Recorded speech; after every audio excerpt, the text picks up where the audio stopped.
Ahí está, ya estamos de regreso.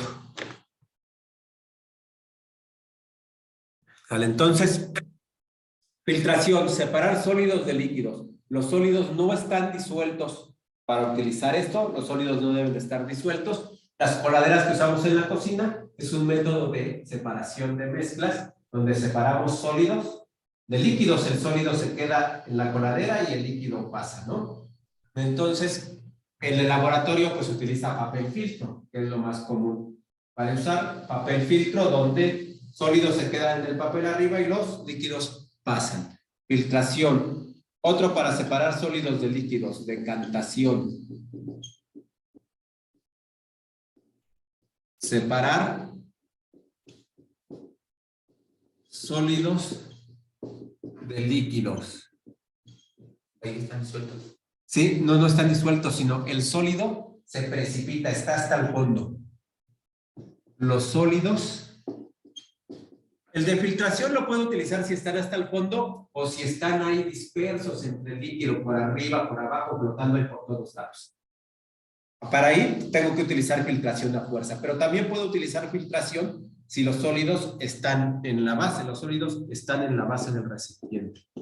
Están en la base del recipiente. O están sedimentados, quiere decir que están hasta el fondo. Sí, aquí tienen que estar hasta el fondo. ¿Por qué? Porque la decantación es, dejo nada más, voy vaciando el líquido y el sólido se va a quedar ahí en el fondo. Esa es la decantación. Ir vaciando y el sólido se va a quedar abajo y el líquido va a salir. Se tiene que hacer con cuidado. Si le hago así, voy a vaciar todo. Entonces es la decantación. Pero para eso necesitamos que el sólido esté en el fondo del recipiente para utilizar la decantación. Destilación. Separar líquidos de líquidos. Separar líquidos de líquidos. Entonces, en la destilación separamos líquidos de líquidos y se hace con base en la diferencia de temperatura. No, de punto de ebullición o de temperatura. Con base en la diferencia en el punto de ebullición.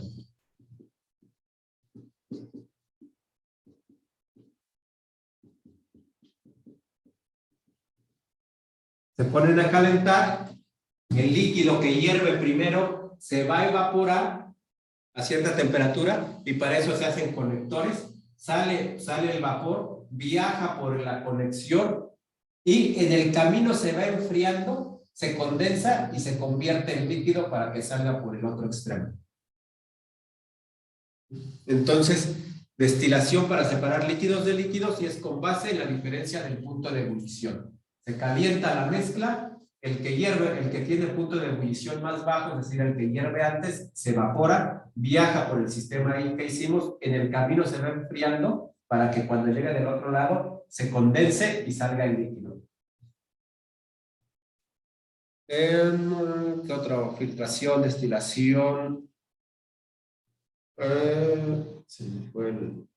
Tamizado. Centrifugación. Es como centrifugación.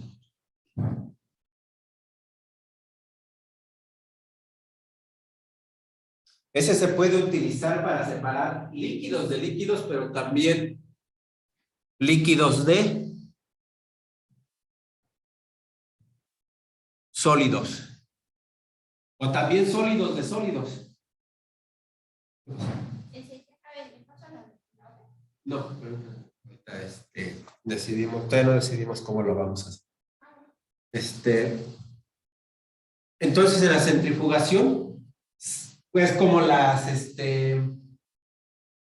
secadoras que traen ahora las lavadoras, ¿no? Antes traían rodillo y metías ahí la ropa y exprimía, ¿no? Ahí por método de prensa. Ahora las centrifugadoras lo que hacen, separan el líquido del sólido, ¿no? La ropa es el sólido, el agua que tiene ese líquido, al darle vueltas sale disparado el líquido y el sólido por los orificios y el sólido se queda ahí retenido. Pero también lo podemos usar para separar sólidos de sólidos, donde se combina la centrifugación con el tamizado. En el tamizado se ponen distintas coladeras con distintos tamaños de orificio.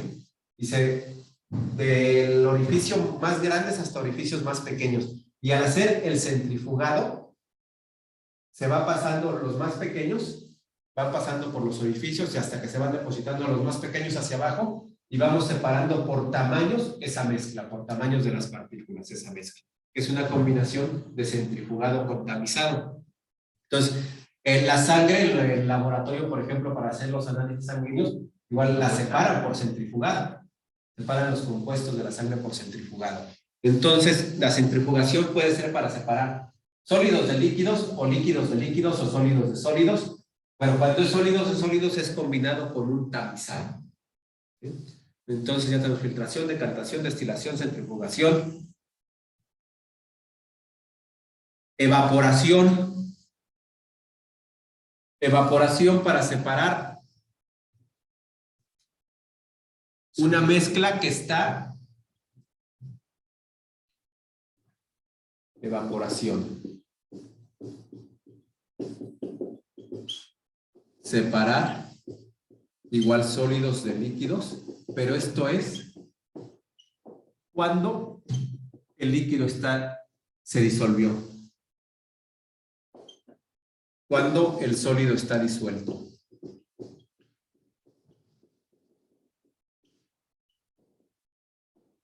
Si el sólido está disuelto, el sólido tiene un mayor punto de fusión. Para fundirse tarda más que lo que tarda el agua en evaporarse o los líquidos en evaporarse. Entonces el sólido está disuelto y los quiero separar. Pongo a calentar mi mezcla y el líquido por evaporación se va a ir y mi sólido se va a precipitar en mi recipiente. ¿Qué otro? La de cromatografía. Decantación, sí, dijo. Sí, decantación, sí. Cromatografía, ¿en qué consiste la cromatografía? Ya me se olvidó. Regularmente este es el ejemplo, lo clásico es para separar. Se utiliza para separar, por ejemplo, tintas.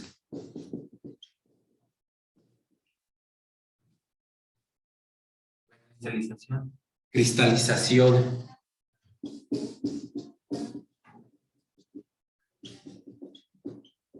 Cristalización,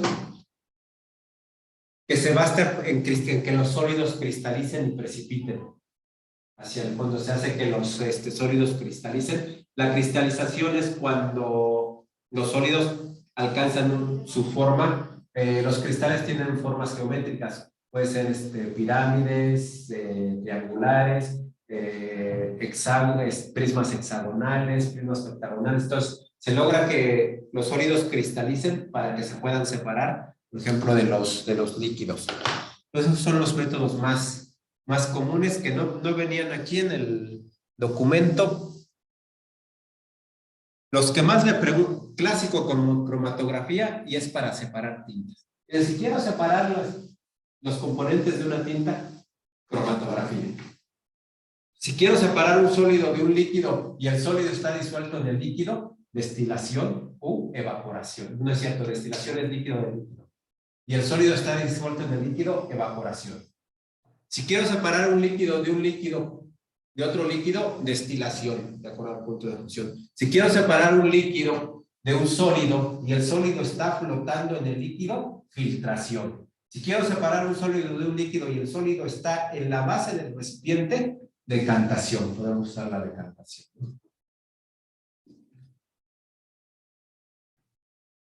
Hay otra, la imantación.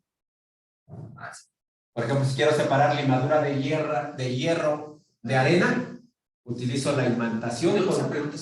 Con un imán atraemos la limadura de hierro. Entonces también la imantación. Imantación para separar sólidos de sólidos se utiliza cuando uno de los sólidos tiene propiedades magnéticas.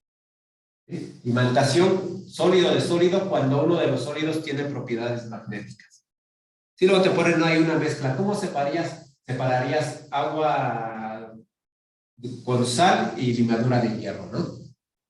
Esa pues la pongo a calentar, se evapora el agua, primero utilizamos evaporación, se evapora el agua y me va a quedar la sal con la limadura de hierro. Luego utilizo imantación y separo la limadura de hierro de la sal.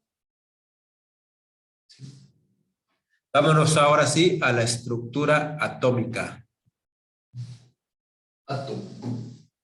Entonces vámonos con la estructura atómica.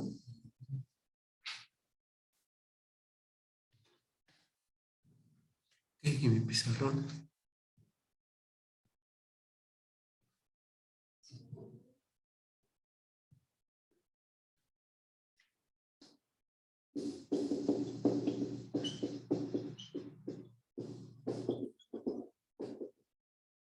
Estructura atómica, mágica, musical. Entonces, átomo, ¿qué es el átomo? Es la partícula más pequeña e indivisible de la materia, ¿no? Así se le conoce. Aunque hoy podemos separar, el átomo se puede separar, pero por métodos físicos muy... Aquí se refiere a que no puede separarse ya por métodos químicos. Se puede separar por métodos físicos muy sofisticados, ¿no? Como el acelerador de partículas que salen los electrones ahí volando, pero por métodos químicos no se puede, ya un átomo por métodos químicos no se puede separar, a eso se refiere. Entonces, el átomo es la unidad más pequeña de la materia que tiene las propiedades de un elemento químico. Es la partícula más pequeña de la materia, ¿no? Está constituido por un núcleo cargado positivamente y que contiene neutrones sin carga y protones con carga positiva, y alrededor de este núcleo giran los electrones cargados negativamente. Ahí tenemos el modelo más reciente del átomo, ¿no? Generalmente en la escuela todavía dibujas órbitas así, aunque los orbitales realmente son como están ahí. Tienes un núcleo, en el núcleo hay protones, hay neutrones, y si tengo 3 protones, pues le voy a poner aquí 3 electrones a mi átomo. Porque recuerden que los átomos en su estado elemental son eléctricamente neutros, es decir, tienen la misma cantidad de protones que de electrones. Los protones son de carga positiva, los neutrones no tienen carga y los electrones son de carga negativa. Átomos en estado elemental eléctricamente neutros. Por lo tanto, debemos tener la misma cantidad de protones que de electrones. Si tengo 3 protones en el núcleo, tiene que haber 3 electrones girando en las distintas órbitas del átomo para que sea eléctricamente neutro. Ese es el modelo. Como saben, los orbitales no están así, sino que están así entrecruzados y con una forma elíptica. Se asemejan a las trayectorias que siguen los planetas alrededor del Sol. Los planetas alrededor del Sol también giran en una órbita elíptica, no circular. Recuerden entonces, esa viene mucho, ¿no? Las cargas de las partículas subatómicas. Entonces, átomo, parte más pequeña e indivisible de la materia. Vamos a poner aquí partículas subatómicas. Ya pusimos ahí. Bueno, átomo ya tenemos su definición. Vamos a poner aquí partículas subatómicas.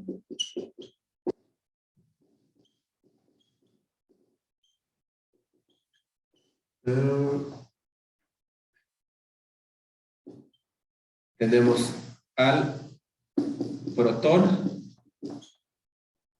carga positiva, se encuentra en el núcleo.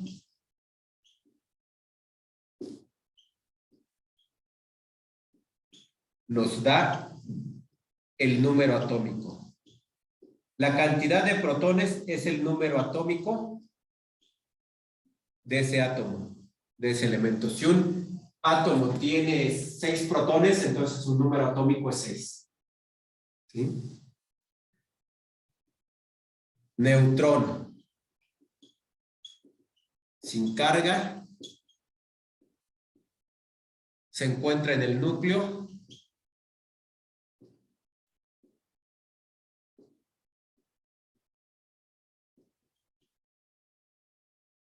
Y sumado con los protones, bueno, no, vamos a poner aquí abajo. Así. La suma de protones y neutrones nos dan la masa atómica.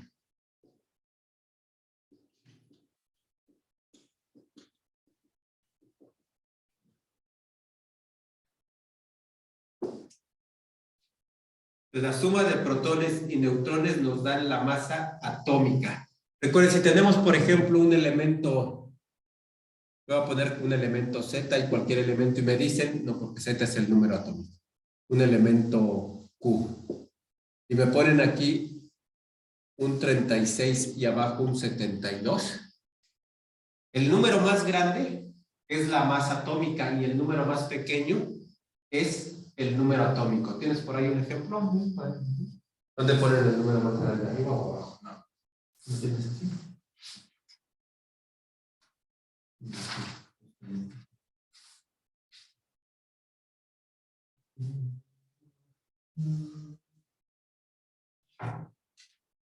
Aquí está, 128. El más grande arriba, el más pequeño abajo. El más grande, si nos lo ponen al revés, de todos modos, este es así. El más grande va arriba, el más grande me da la masa atómica. Si lo ponen al revés, siempre sí está mal, pero si en dado caso de que me lo pongan al revés para querer confundir, el más grande es la masa atómica, no importa en qué orden estén, y este es el número atómico. Y recuerden que el número atómico es la cantidad de protones. Puede ser que sea la mitad, que esté así como ¿no? Entonces de ahí me pueden preguntar, ¿cuántos protones y cuántos neutrones hay en ese átomo? Ah, pues hay 36 protones, porque el número más chico me dice cuántos protones hay, y lo que me falte para llegar a la masa atómica es la cantidad de neutrones. 36 para 72, hay 36 neutrones, pero no siempre están así, ¿no? Puedo tener un elemento X con, digamos, con 100 de masa atómica y tener 48 de número atómico.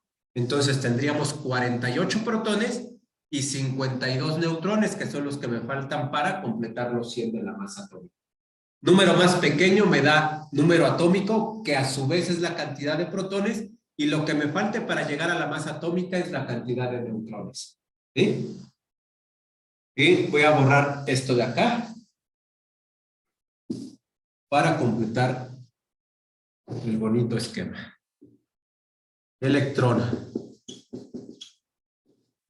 Carga negativa. Se encuentra girando en órbitas alrededor del núcleo.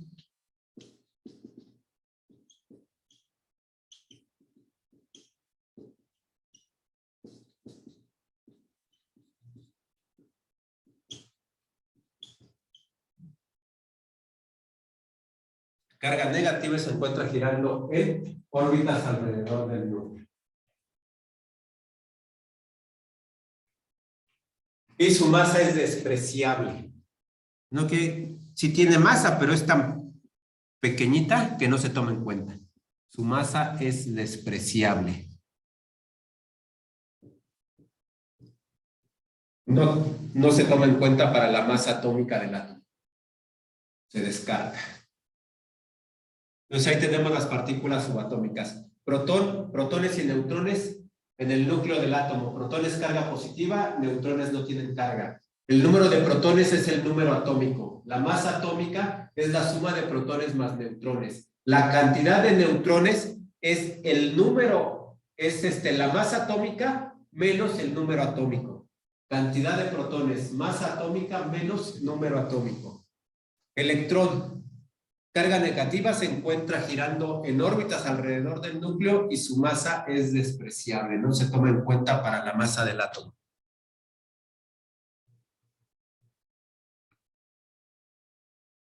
Selenio. Isotopos, isótopo. Isótopo. Un elemento químico puede tener un número determinado de protones y variar su número de neutrones. A estos elementos se les llama isótopos de cierto elemento químico. No puede variar sus protones porque ya se trataría de otro elemento químico diferente.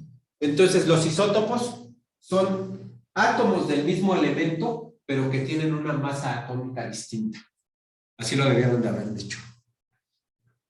Los isótopos son átomos del mismo elemento, pero con masa atómica distinta. Vamos a ponerlo.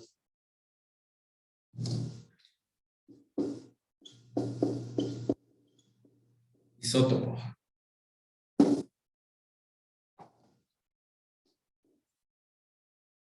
Los isótopos son átomos del mismo elemento,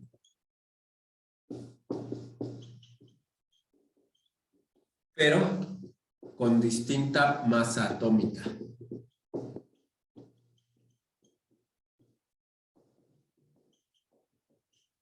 Coma, lo que implica que su cantidad de neutrones es distinta.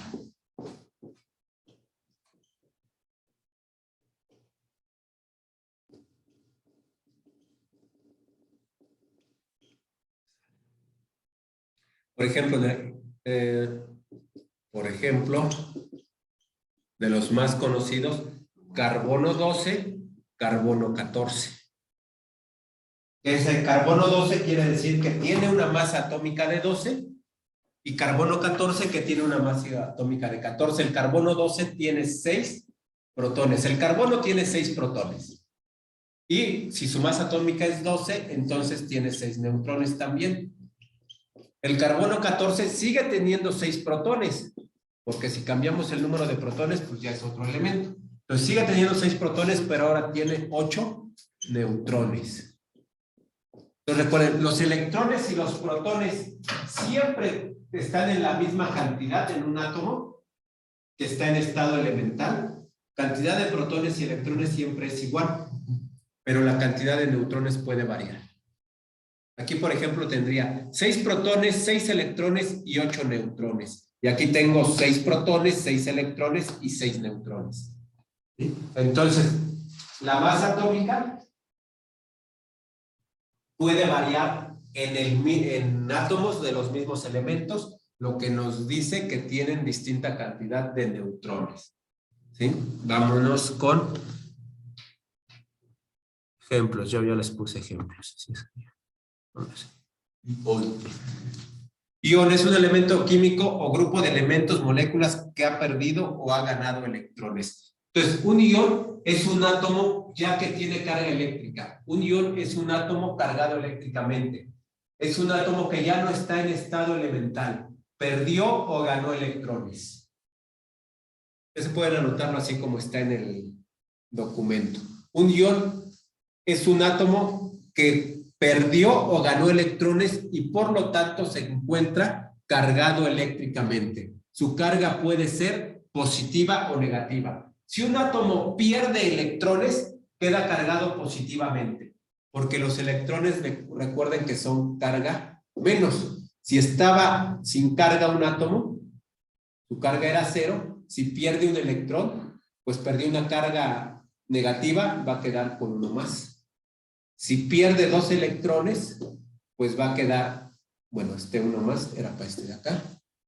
Si pierde 2 electrones, ese que estaba eléctricamente neutro va a quedar con 2 más. Y si gana electrones, aquí es menos, menos. Y si gana un electrón, quedaría con 1 menos, porque ganó una carga negativa. Si ganara 2 electrones, pues quedaría con 2 menos, porque ganó 2 cargas negativas. Pierde electrones, queda con carga positiva. ¿Qué carga positiva? Va a ser el número de electrones que pierda. Si gana electrones, va a quedar con carga negativa. ¿Qué carga negativa? El número de electrones que gane.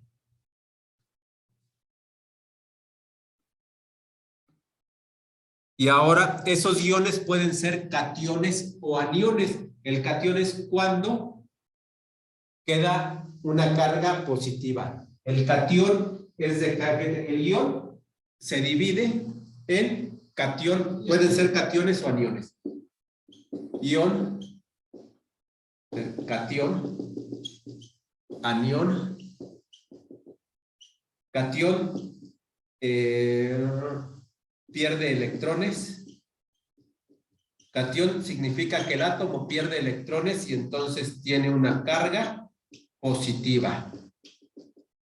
Anión gana electrones, entonces tiene una carga negativa.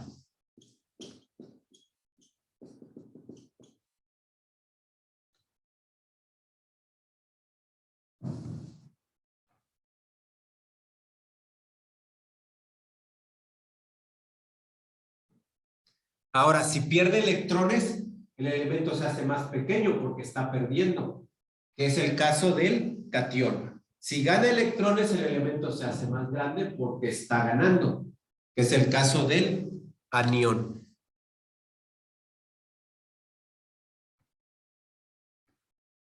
Orbitales atómicos. Y no vamos a ver un poco de historia. Siempre es importante, en un curso normal, es importante el contexto histórico, porque nos da sentido al conocimiento, le da sentido al conocimiento. Pero en un curso que es entrenamiento para un examen, pues hay que quitar en la medida de lo posible toda la información que no sea relevante, ¿no? Órbitas atómicas. Ahí tenemos. Las órbitas atómicas vienen del modelo inicial de Niels Bohr, que consideraba a los electrones girando alrededor del núcleo en órbitas circulares definidas. Orbitales atómicos. Los orbitales atómicos son zonas del espacio con una alta probabilidad de encontrar un electrón. Eso, pongan ese de orbitales atómicos. El de arriba de órbitas atómicas, nada más recuerden que se debe al modelo de Niels Bohr. O anótenlo, se debe al modelo de Niels Bohr. Y el de orbitales atómicos es ese, anoten el concepto. Los orbitales atómicos son zonas del espacio con una alta probabilidad de encontrar un electrón. ¿Qué pasó, Lalo? ¿Sí la alcanzaste?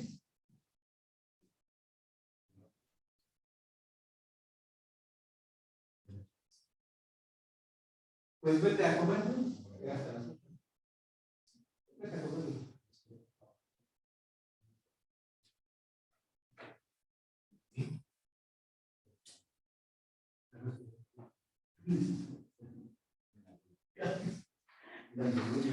Sí, cuidado.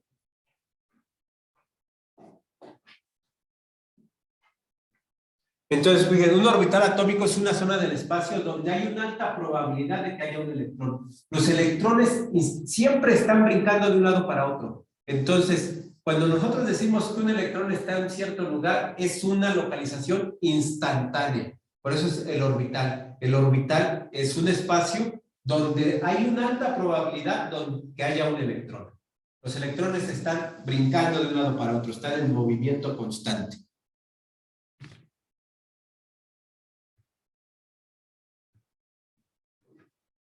Esas son las formas de los orbitales, que no vienen en el examen así. Punto de quiebre.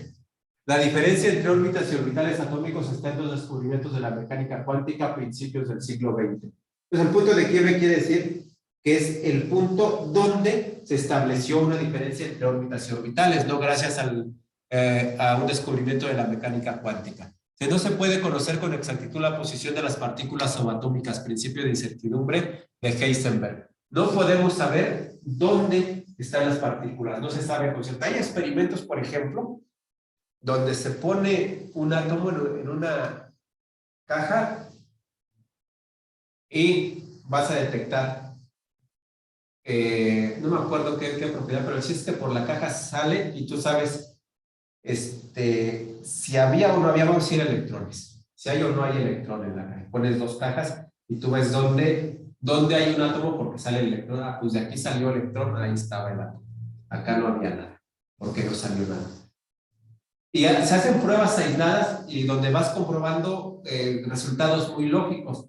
Pero resulta que si pongo dos cajas y primero hago un disparo en una, no sale nada. Hago un disparo en otra y sale el electrón, lógico. Pero resulta que si disparo primero la de acá, no sale nada, y si disparo primero la de acá, ahora sí sale. Donde parecía que no había nada, resulta que sí hubo cuando invertí el experimento. Pero peor, si las disparo las dos al mismo tiempo, de las dos salen. ¿Vale? Cuando se supone que solamente tendría que estar en alguna de las dos cajas, ¿no? Entonces, eso pues nos dice que pareciera que las cosas están donde, o sea, las cosas están si nosotros, cuando nosotros sabemos que están, ¿no? O sea, por ejemplo,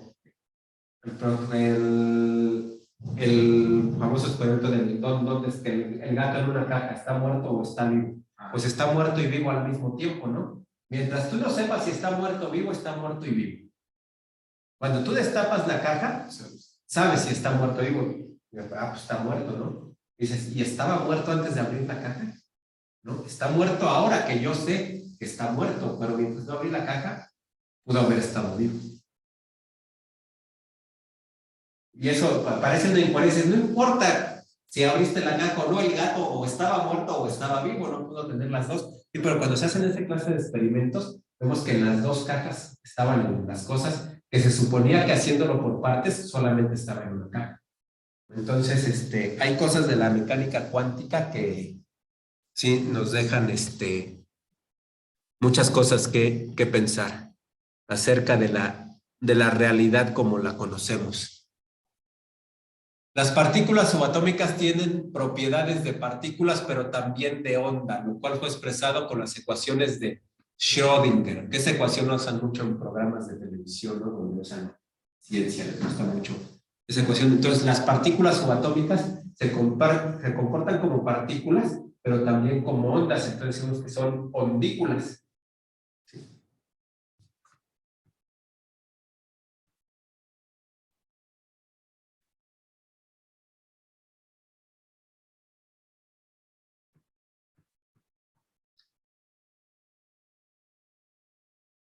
No vamos a ver la ecuación de Schrödinger, no viene en el examen. Números cuánticos. Entonces ahí tenemos los números cuánticos, están definidos por esas letras. N representa el nivel, L el subnivel y forma del orbital, M el orbital REMPE y MS el giro. Entonces esos números cuánticos, a lo mejor, nunca he visto que venga la pregunta, pero sí es parte del tema y pudiera venir, ¿no? Pues nada más que les digo qué es el número N, me indica el nivel, L el subnivel, M el orbital REMPE y MS, M subíndice S el giro. Entonces ahí nos dice, los números cuánticos son valores numéricos que sirven para describir el lugar y la energía que ocupan los electrones alrededor del núcleo, es decir, para describir los orbitales atómicos. Algunos autores consideran tres números cuánticos, N, L y M, y el spin del electrón MS aparte. El spin es giro, y por eso MS nos indica el giro. Spin, cuando hablan del spin del electrón, me están hablando del giro del electrón. Algunos autores ya están. De forma más exacta, los números cuánticos son los valores numéricos que delimitan las soluciones a la ecuación de Schrödinger, que es la ecuación que define el área donde más probable se encuentran los electrones y son N, L, M y S. N es el número cuántico principal, indica el tamaño del orbital o su cercanía al núcleo. Con N1 para la carga, la capa más cercana en el núcleo y la de menor energía. Entonces, N nos indica, es el número cuántico principal y nos dice qué tan cerca está una órbita del núcleo. Nuevamente, mientras más pequeño sea N, más cerca está del núcleo ese nivel de energía o esa órbita. Mientras más pequeña sea N, más cerca está del núcleo. Obviamente N igual a 1 es lo más cercano que tenemos al núcleo y es la de menor energía, porque entre más separado esté del núcleo, más energía necesita para mantenerse en órbita. Entonces, mientras si me dicen, ¿cuál tendrá más energía? ¿Un N igual a 1 o N igual a 3? Pues N igual a 3. Entre más grande sea ese número cuántico N, mayor cantidad de energía habrá.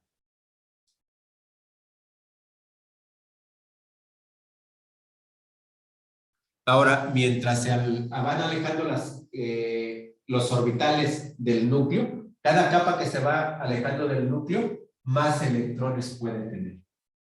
Y recuerden que los electrones tienden a tener en su órbita más externa 8 electrones para estar en equilibrio. Entonces, entre más se aleje cada capa del núcleo, más electrones, más energía y más electrones puede tener.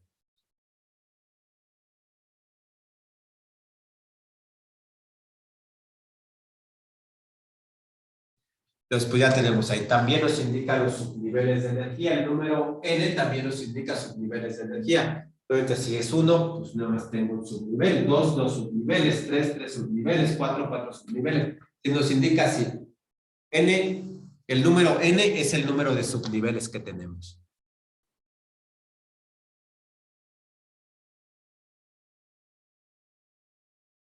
Número cuántico secundario o azimutal.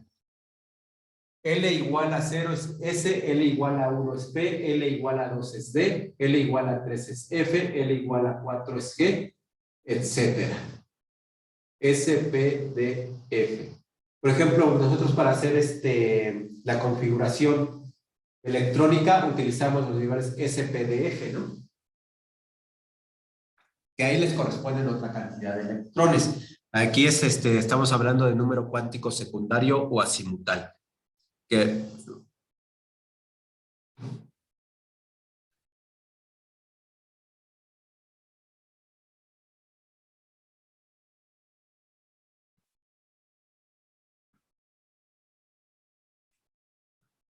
ahí tenemos, por ejemplo, ahí en ese gráfico, ya no sé también, tenemos ahí n igual a 1, que es igual, L igual a 0, n igual a 2. Tenemos dos niveles, L0, L1, N3, L igual a 0, L igual a 1, L igual a 2. N4, entonces fíjense cómo los subniveles, la cantidad van ejemplificándose, empezando, por eso nos decía ahí arribita que era N menos 1 para cada uno de los subniveles, ¿no? El primero es, llego hasta, en el primer nivel, N pues es 1, menos 1, 0. En el segundo, N es 2, menos 1, 1. En el tercero, pues N es 3, menos 1, 2. En el cuarto, N es 4, menos 1, 3, que es ahí donde tenemos el N igual a 4, ¿no? Para cada subnivel, mi L va a ser igual a N menos 1. El nivel en el que estoy, menos 1.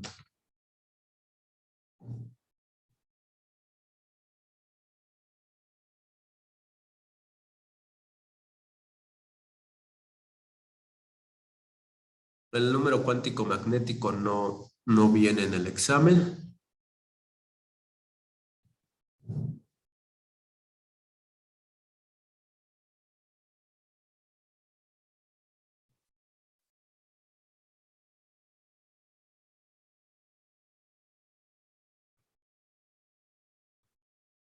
Entonces ahí tenemos el giro del electrón, lo que llamamos spin, puede tener dos valores, menos un medio y un medio. Menos un medio y un medio.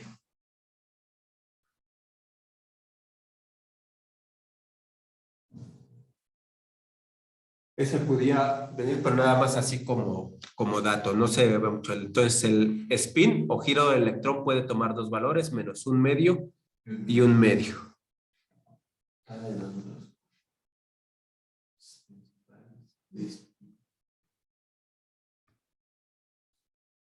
No vamos a ver la forma de los suborbitales, no viene.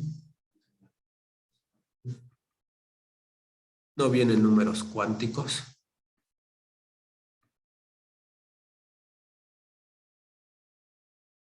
Sí vienen configuraciones electrónicas. Yo creo que sí nos volvemos a conectar ahorita para darle 10 minutos más, para empezar con configuraciones electrónicas.